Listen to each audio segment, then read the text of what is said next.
নলাটেশ্বরী শক্তিপীঠ দর্শন করে আমরা চলে এলাম পশ্চিমবঙ্গের বিখ্যাত আর এক সতীপীঠ তারাপীঠে।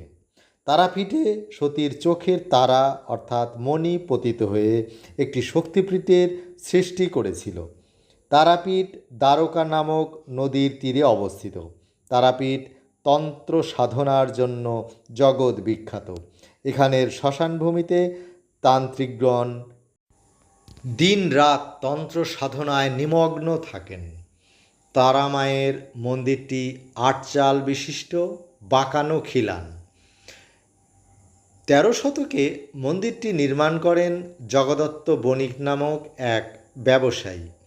গর্ভগৃহে তারা মায়ের বিগ্রহ কালো পাথরে নির্মিত এবং লাল কাপড়ে আবৃত। সারা বছর দিন রাত অজস্র ভক্তের সমাগম ঘটে এই মন্দিরে। দেবীর পূজাতে মাছ ভোগ হিসেবে অর্পণ করা হয়। গর্ভগৃহের ফটো তোলা এখানে নিষিদ্ধ। তারাপীঠ যার জন্য বিখ্যাত তিনি হলেন বিখ্যাত কালী সাধক বামাখ্যাপা, যাঁর প্রকৃত নাম বামাচরণ চট্টোপাধ্যায়। বামাচরণ 1838 খ্রিস্টাব্দে আটলা গ্রামে জন্মগ্রহণ করেন। তারাপীঠ মহাশ্মশানের বিখ্যাত তন্ত্র সাধক কৈলাসপতির নিকট দীক্ষা গ্রহণ করেন।